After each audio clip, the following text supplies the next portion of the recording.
Baik, bismillahirrahmanirrahim. Assalamualaikum warahmatullahi wabarakatuh. Saya Irja Mutazami, izin untuk mempresentasikan proyek akhir mata kuliah pengembangan aplikasi web, yaitu membuat sistem restoran berbasis website. Di sini saya menggunakan database dengan nama Ayam Saku sesuai dengan rumah makan yang sudah saya wawancarai.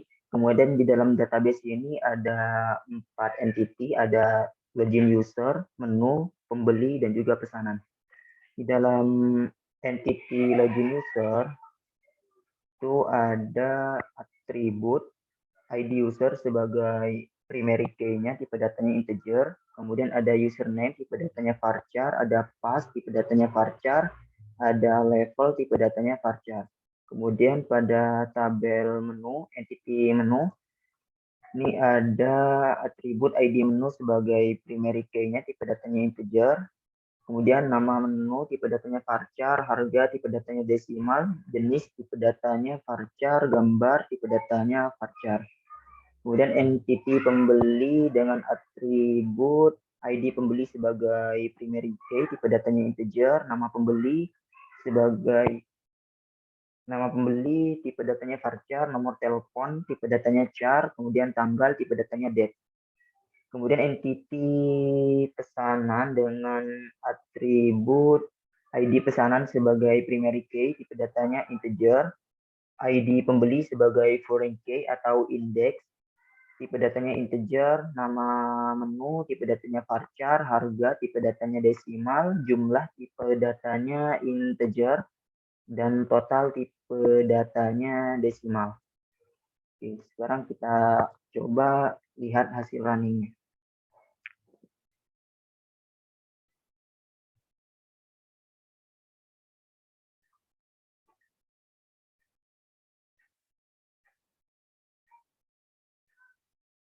Oke, ini di bagian form login, kita lihat code-nya. Nah, dalam login ini saya menggunakan form seperti biasanya, cuma untuk tampilannya supaya lebih menarik, saya menggunakan CSS. Kemudian jika username-nya itu kosong, maka akan muncul username harus diisi. Jika passwordnya kosong, maka password harus diisi. Dan untuk username juga passwordnya itu diambil dari database Saku ini, tabel login user. Jadi untuk passwordnya juga emailnya harus sesuai. Coba kita akan masuk, username-nya kita isi, kemudian passwordnya jangan diisi. Oke, maka password harus diisi terlebih dahulu. Jika passwordnya diisi, cuma username-nya tidak diisi, maka username harus diisi terlebih dahulu. Oke, jika password dan username-nya tidak sesuai, tidak ada dalam database, maka akan muncul username dan password tidak sesuai. Jadi untuk password, username sama passwordnya harus sesuai dengan ada yang di database. Coba kita akan masuk sebagai admin.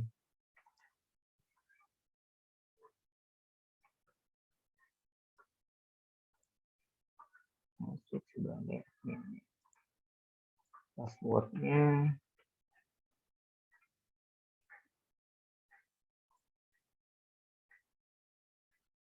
oke. Kita berhasil masuk dalam home admin. Nah, dalam home admin ini cuma menampilkan daftar menu yang ada di menunya. Kemudian ada form untuk cari menu. Misal kita cari nasi. Oke, maka akan muncul nasi. Coba kita lihat code-nya. Admin home. Oke, jadi untuk datanya itu akan diambil dari tabel menu yang ada di database Ayam Saku.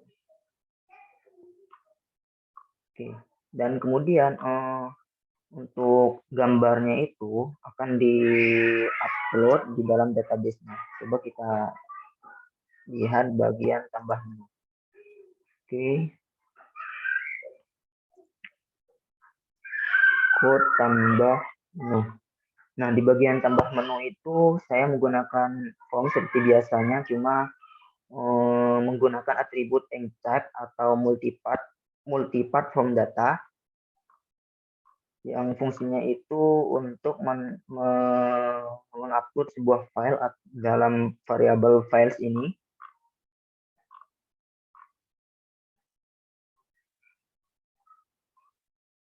Oke, yang akan di-upload itu berupa nama filenya saja. Nah, jadi untuk file yang akan kita upload itu akan tersimpan di repository sementara, kemudian akan kita pindahkan yaitu menggunakan move uploaded file yang dipindahkan ke dalam folder gambar. Yang dipindahkan itu nama filenya juga filenya itu sendiri. Jadi akan disimpan ke dalam folder gambar. Oke. Coba kita tambahkan menunya. Misal lele goreng 12.000, makanan pilih gambar.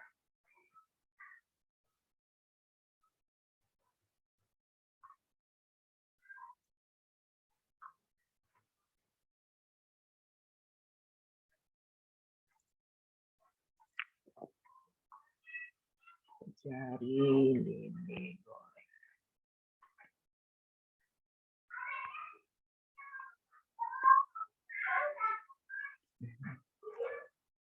Oke, coba kita lihat di bagian gambarnya. Oke, kan lele goreng tidak ada. Coba kita tambahkan. Oke, menu berhasil ditambahkan. Lele goreng. Oke, coba kita lihat di database-nya bagian menu. Oke, lele goreng berhasil ditambahkan. Coba kita lihat di gambarnya. Oke, sekarang lele goreng sudah ada. Karena tadi sudah kita pindahkan menggunakan move uploaded file. Ini move uploaded file. Dipindahkan ke dalam folder gambar. Selanjutnya kita akan coba untuk edit menu. Untuk lele goreng tadi kita edit jadi lele goreng crispy, harganya 18.000 deh. 18.000. Gambarnya kita samakan saja.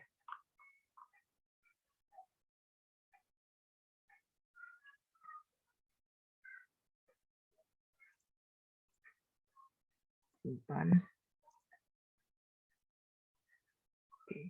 Edit menu. Oke, lele goreng crispy sudah berubah. Coba kita lihat di database-nya. Oke, lele goreng crispy harganya 18.000 sudah berhasil kita rubah. Coba kita lihat bagian code, bagian edit menu. Nah, oke. Jadi bagian edit menu yang akan kita edit itu adalah menu yang sudah di get ID atau ID menunya sudah dicari, ditentukan dalam tabel menu.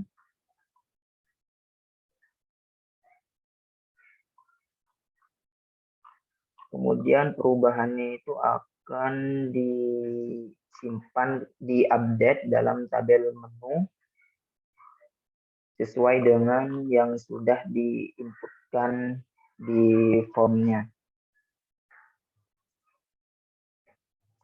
Sekarang kita coba hapus lele goreng crispy-nya, kita hapus, yakin akan hapus menu. Oke, berhasil hapus menu.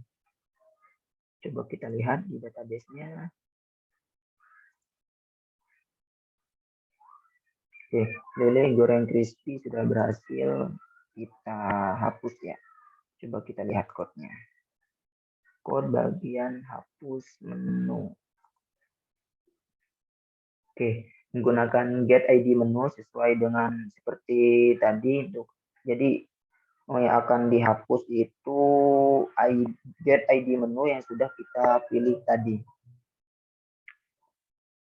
Jika berhasil, maka berhasil hapus menu akan menuju langsung ke bagian admin menu titik nama filenya PHP, admin menu.php.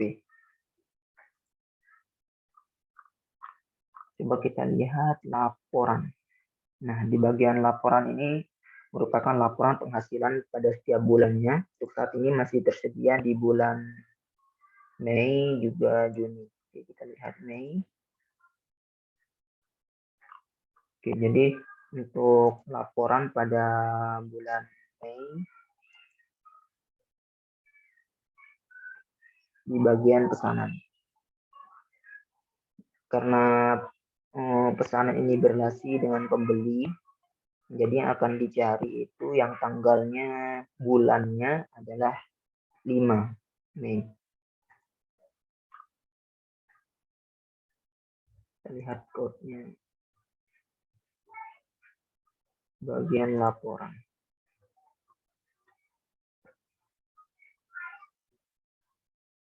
Oke. Untuk query-nya itu select pesanan, select ID pesanan yang ada di dalam tabel pesanan, kemudian pesanan titik ID pembeli, tanggal. Jadi yang akan ditampilkan yaitu ID pesanan, ID pembeli, tanggal, nama menu, harga, jumlah, juga total dari tabel pesanan, join pembeli, di mana ID pembelinya itu sama dengan ID pembeli pada pesanan itu sama dengan ID pembeli pada tabel pembeli. Yang akan dicari itu bulan tanggalnya itu sama dengan bulan yang sudah di post tadi di bagian formnya, kemudian tahun yang sudah diinputkan tadi di post. Oke, jadi maka hasilnya akan tampil bulan yang sudah kita cari. Misalnya bulan Juni tahunnya 2022. Oke, akan tampil yang ada pada bulan Juni. Untuk total penghasilannya 365.000. Oke, kemudian kita logout. Nah, di bagian logout itu coba lihat code-nya. Nah, sini saya menggunakan session karena tadi di awal saya gunakan session, terus untuk session destroy ini fungsinya untuk menghapus session yang sudah ada atau keluar dari sessionnya. Akan menuju ke bagian login kembali. Coba sekarang kita akan coba login sebagai user. Oke, tapi di sini sebelumnya ada untuk membuat akun ya. Kita coba buat akun terlebih dahulu. Alvia, passwordnya 123. Kita masuk sebagai user. Oke, buat Anda berhasil registrasi. Coba kita masuk sebagai Alvia. Passwordnya tadi 123. Oke, berhasil masuk. Karena tadi passwordnya sudah username, cuma passwordnya sudah dimasukkan ke dalam tabel login user. Nah, sudah masuk Alvia, passwordnya 123 masuk sebagai user. Nah, di bagian home user itu tampilannya tidak berbeda dari home admin, yaitu cuma ada pencarian menu. Nah, sekarang coba kita lihat bagian pesanan Anda. Nah, berhubung pesanan Anda kosong, maka akan diarahkan ke dalam untuk memasukkan data pesanan, data diri Anda. Oke, coba kita lihat code-nya di bagian detail pesanan. Nah, oke. Nah, jika session pembeli atau data pembeli yang tadi itu belum diisi, maka akan otomatis dikembalikan pada form data pembeli, bagian data pembeli. Pesanan Anda kosong, harap lakukan pemesanan terlebih dahulu, kemudian diarahkan ke dalam data pembeli.txt.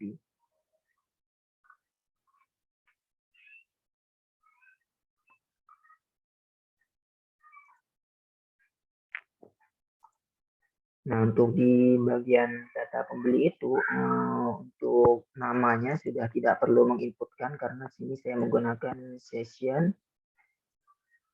Kan di bagian login, nah di bagian login untuk username-nya sudah saya gunakan session user, yaitu username yang sudah dimasukkan itu dimasukkan ke dalam session, kemudian kita akan panggil di bagian data pembeli. Oke, itu session start. Oke, usernya itu session user. Jadi kemudian atribut read only supaya usernya itu hanya bisa membaca, jadi tidak perlu menginputkan nama lagi. Yang diinputkan cuma nomor telepon. Oke, kita masukkan nomor telepon. Misal yang pesan. Berhasil buat pesanan, silakan pilih menu sesuai dengan selera Anda. Oke. Untuk bagian buat pesanannya itu di sini cuma ada tambahkan ke dalam pesanan. Coba kita tambahkan jumlahnya 2. Oke, buat pesan. Ini dimasukkan ke dalam pesanan Anda. Oke, namanya tadi Alfia, kemudian nomor teleponnya. Dan tanggal pemesanannya itu tidak perlu diinputkan karena otomatis akan terisi tanggal pemesanannya yaitu hari ini. Coba kita tambah pesanan lagi. Ayam geprek saku jumlahnya 2. Oke. Jadi untuk subtotalnya itu 66.000. Coba kita tambahkan satu lagi.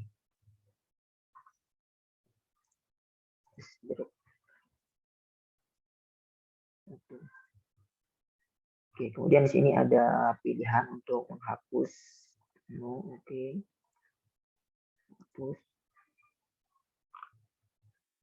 Nah, coba kita lihat di bagian code-nya.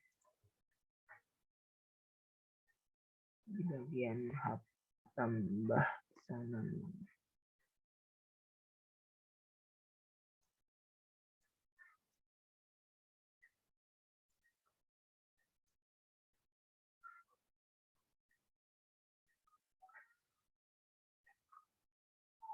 Nah, di bagian buat pesanan, jadi di sini datanya akan dicari dari tabel pesanan. Oke, coba kita konfirmasi pesanan. Pesanan berhasil dikonfirmasi, maka akan masuk ke bagian nota pesanan. Coba kembali. Oke, sekarang kita logout, maka akan otomatis kembali pada form login tadi. Demikianlah presentasi dari saya. Assalamualaikum warahmatullahi wabarakatuh.